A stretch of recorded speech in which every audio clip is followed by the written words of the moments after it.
नमस्कार दोस्तों, आप देख रहे हैं न्यूज नशा और मैं हूं आपके साथ अनु जैन रहोदगी।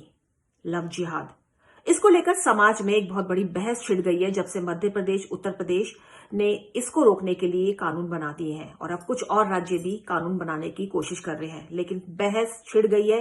राजस्थान के मुख्यमंत्री अशोक गहलोत ने तो खुलकर बोला है कि इस कानून के जरिए बीजेपी लोगों को बांटने का काम कर रही है। और दूसरा एक बड़ा प्रश्न जो सामने आ रहा है कि क्या अब बालिग लोगों को अपनी मर्जी से अपने जीवन साथी चुनने का अधिकार छिन जाएगा?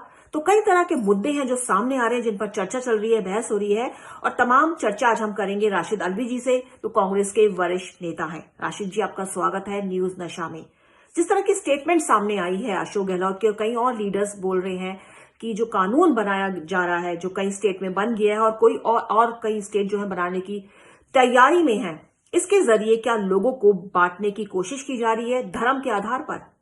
मुझे ताज्जुब होता है, लव जिहाद की परिभाषा क्या है? भारतीय जनता पार्टी के सरकार में आने से पहले ये लफ्ज किसी ने सुना नहीं था। भारतीय जनता पार्टी ने पैदा किया लव जिहाद। अगर कोई लड़का या लड़की किसी भी धर्म का है, अपनी मर्जी से शादी करता है तो उस पर कोई पाबंदी नहीं है। लेकिन अगर कोई जबरदस्ती करता है, लालच देता है, तो उसके लिए कानून मौजूद है। नए कानून की कोई जरूरत नहीं है। लेकिन भारतीय जनता पार्टी समाज को बांटना चाहती है।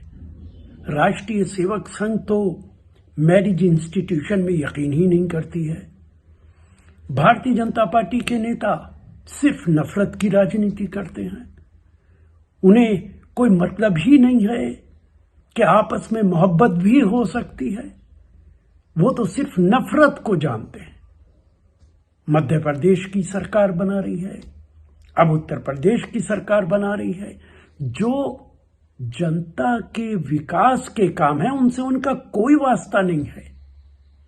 सड़कें बनाएं, यूनिवर्सिटीज बनाएं, हॉस्पिटल्स बनाएं, आर्थिक स्थिति ठीक करें, बेरोजगार लोगों को रोजगार दें, किसानों की समस्या का समाधान करें। इनसे उनका कोई मतलब नहीं है। उनका मतलब है लव जिहाद।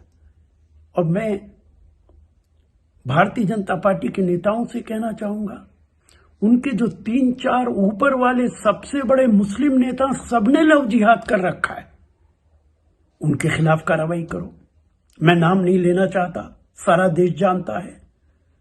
वो 3-4 लोग सबने लव जिहाद कर रखा है। तो सबसे पहले तो उनके खिलाफ कार्रवाई करनी चाहिए। उन्हें तो आपने ओहदे बांट रखे हैं। किसी को मंत्री बना रखा है, किसी को स्पोक्स पर्सन बना रखा है।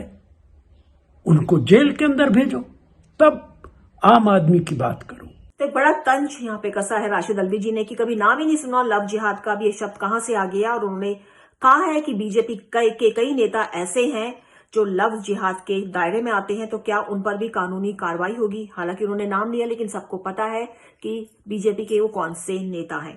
सर, अगर हम देखें राशिद अल्वी जी, पिछले कुछ समय से ऐसे मामले लगातार सामने आ रहे हैं और सुर्खियों में भी रहे हैं, जहां जबरदस्ती धर्म परिवर्तन हो रहा है, शादी हो जाती है लड़कियों से, उसके बाद में लड़कियों को तंग किया जाता है। तो आपको नहीं लगता कि ऐसे मामलों को रोकने के लिए अगर कानून बनाया जाए अच्छे तरीके से तो वो गलत होगा? ये कहना कि कुछ दिनों से जबरदस्ती धर्म परिवर्तन के केसेस आ रहे हैं, जबरदस्ती शादियों के केसेस आ रहे हैं, पिछले 60-65 साल में तो ऐसा कभी नहीं हुआ। 6 साल के अंदर कितने केसेस आए? होम मिनिस्ट्री बताए, भारतीय जनता पार्टी की सरकार बताए कितने केसेस आए हैं जबरदस्ती शादियों के, कितने केसेस आए हैं जबरदस्ती धर्म परिवर्तन के। ये सिर्फ भारतीय जनता पार्टी समाज को तोड़ने वाली राजनीति करती है, नफरत की राजनीति करती है, और इसके लिए पहले से कानून मौजूद है। अगर ऐसा हुआ है तो यूपी की सरकार, मध्य प्रदेश की सरकार, गुजरात की सरकार ये बताए उनके खिलाफ कानूनी कार्रवाई क्या हुई है, कितनी एफआईआर हैं ऐसी, उनका डाटा दे देश को। वो ये सब नहीं कर सकते। वो तो नफरत के नारों की बुनियाद पर राजनीति करते हैं। यही उनकी राजनीति है और इसी बुनियाद पे वो सत्ता हासिल करना चाहते हैं, लेकिन आहिस्ता आहिस्ता देश उनको समझ गया है। तो सीधा कहना है राशिद अल्वी का कि 65-70 साल में तो उन्होंने कभी सुना नहीं कि जबरदस्ती ऐसे हुआ है कि शादियां जबरदस्ती हो रही हैं, लड़कियों को तंग किया जा रहा है। अब अचानक क्या हो गया पिछले कुछ सालों से? इट मींस उनका कहना है जबरदस्ती इस वर्ड को थोपा जा रहा है और जो बालिग लोग हैं जो अपनी मर्जी से शादी कर रहे हैं उनके अधिकारों को छीनने की कोशिश की जा रही है। हालांकि एक जजमेंट में, हाईकोर्ट की एक जजमेंट हाल ही में आई है, उसमें जजमेंट में कहा गया है कि सिर्फ शादी के पर्पज से धर्म परिवर्तन करना ठीक नहीं है, कि शादी के नाम पर आप धर्म परिवर्तन कर रहे हैं। और आपको बता दें जो कन्वर्जन है, कई राज्यों में जो कन्वर्जन है वो बैन है, उस पर कानून बना हुआ है। कन्वर्जन जो लोग कर देते हैं किसी भी कारणवश, जो कन्वर्जन के केसेस सामने आते हैं सोसाइटी में, तो कई राज्यों में बैन है।